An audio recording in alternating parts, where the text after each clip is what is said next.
আসসালামু আলাইকুম ফ্রেন্ডস। আমি বহু বছর প্রায়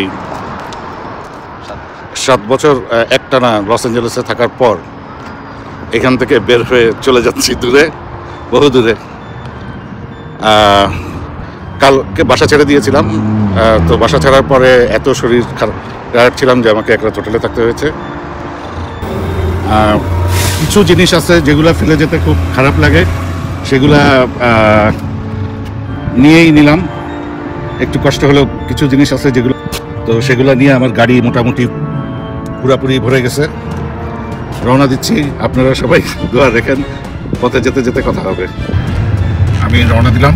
আমি প্রথমে যাব লস অ্যাঞ্জেলেস থেকে পাম স্প্রিং। এটা 130 মাইল। এটা যেতে আমার সময় লাগবে, আমার জিপিএসে দেখাচ্ছে 2 ঘন্টা 15 মিনিটের মতো।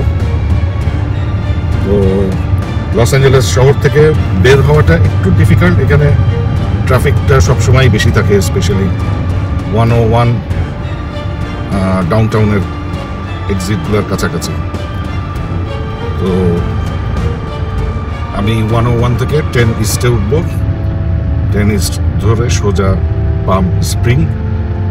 একটা হোটেল অলরেডি বুক করে রেখেছি, বেইজিং। তো আমার প্ল্যান আগে যে এই হোটেলে চেক ইন করবো এবং তারপরে কোনো একটা স্পেশাল জায়গায় বেড়াতে যাব, তখন তো আপনারা দেখতেই পাবেন। আর যাওয়ার পথে আরও ভিডিও করবো, সেগুলোও দেখবেন।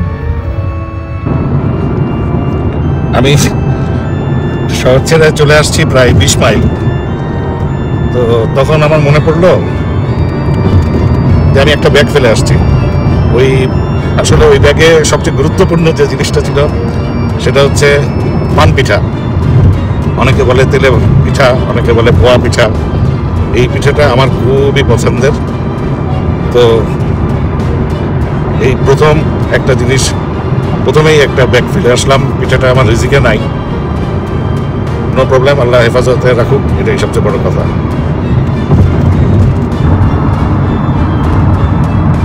এখানে একটা নোটিফিকেশন উঠেছে যে আমার গাড়ির পিছনের চাকা হাওয়া কম। এটা দু কারণে হতে পারে, একটা হাওয়া কিছু কম, আর একটা হতে পারে চাকাই লিক হয়ে গেছে। আমি লস অ্যাঞ্জেলেস ছাড়ার পথে পদে পদে বাধা পাচ্ছি। আমার কাছে মনে হচ্ছে এই শহরটা আমাকে কিছুতেই ছাড়তে চাইছে না। এখন আমাকে হাইওয়ে থেকে কোথাও নেমে যেতে হবে, নেমে কোনো একটা টায়ার শপ খুঁজে চেক করে দেখতে হবে যে আমার পিছনের চাকাটা কোনো সমস্যা হলো কিনা। আমি অবশ্য অ্যাবাউট 30 মাইলের মতো চলে এসেছি। হাইওয়ে থেকে 2 মাইল দূরে একটা টায়ার শপ পেলাম। তো এখানে এসে দেখছি যে আমার আগেও আরও 2-3টা গাড়ি রয়েছে। আমেরিকাতে সবচাইতে যে জিনিসটা আমি মানে অনেক কিছুই আমার পছন্দ হয় না, তার মধ্যে একটা হচ্ছে এখানে গাড়ির টায়ার খুব ঘন ঘন লিক হয়। রাস্তাতে প্রচুর পরিমাণে স্ক্রু, পেরেক, তারপরে হাবিজাবি কাটা, এগুলো সব পড়ে থাকে, আর চাকায় ফোটে আর চাকা পাংচার হয়। তো আপনারা দেখতে পাচ্ছেন এখানে কত, মানে আমি আসার আগেই কয়েকটা গাড়ি চলে আসছে, সবারই চাকা ঠিক করতেছে। তো আমাকে বললো একটু অপেক্ষা করার জন্য। আর কি করার, সময় নষ্ট হচ্ছে।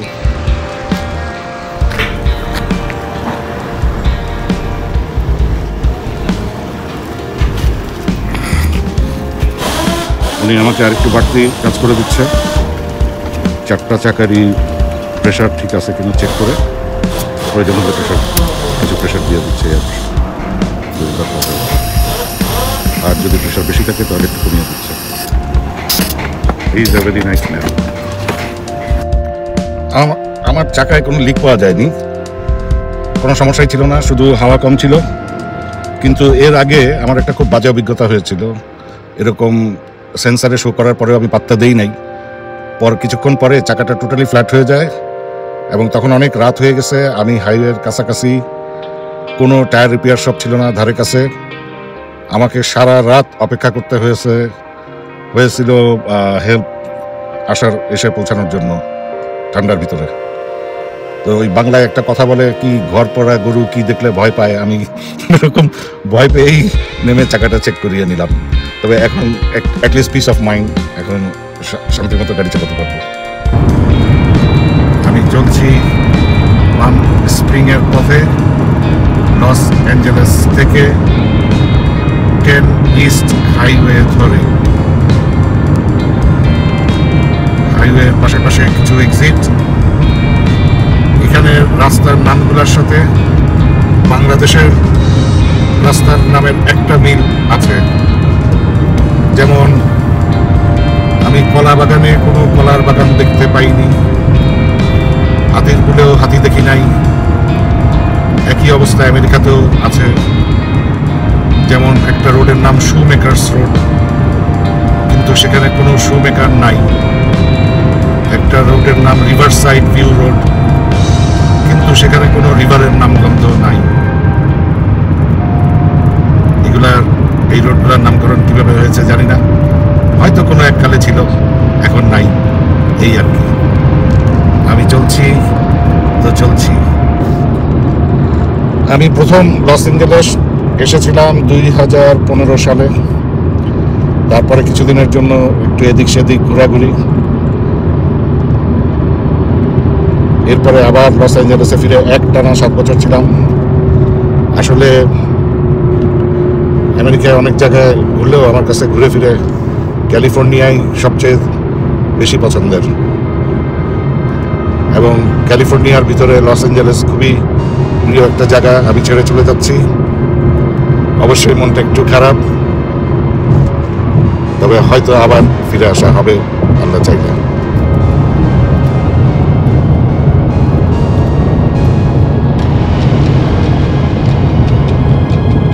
আমি এখন টেনিসটাই আছি ইউকা ভ্যালির কাছে, এবং এখানে আমি যেটা দেখতে পাচ্ছি, ইয়ার দিয়ে যে ইলেকট্রিসিটি তৈরি হয় সেটা প্রচুর পরিমাণে এখানে দেখা যাচ্ছে।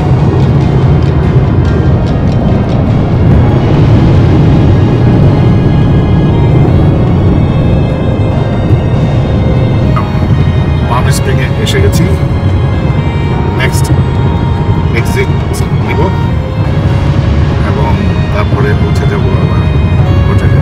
এই জায়গাটা দেখেন, পুরা মনে হচ্ছে মরুভূমি, পাহাড়, অন্যরকম আছে। আমি এক্সিট নিয়ে হোটেলে চলে যাব।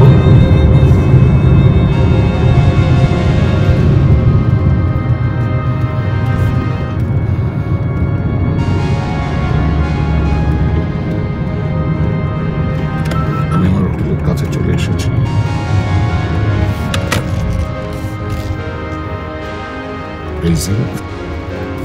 City of festival.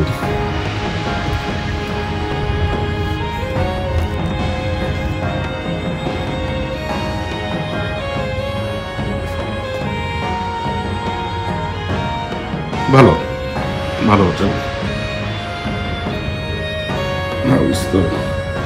এখানে চা কফি খাওয়ার ব্যবস্থা আছে, টয়লেট, শাওয়ার, ফাইন, ভালোই হবে, খারাপ। এসেই প্রথমে কফি বানালাম, এখন আমি কফি খাবো আর একটু স্ন্যাক্স কি খাবো জানেন? দেখেন তো চিনতে পারেন কিনা। লুচি, ঝাল, চানাচুর আমার খুব প্রিয় স্ন্যাক্স। এখন ওই সোফায় বসে বসে একটু কফি খাবো, তারপর বাইরে চলে যাবো অ্যাডভেঞ্চারে।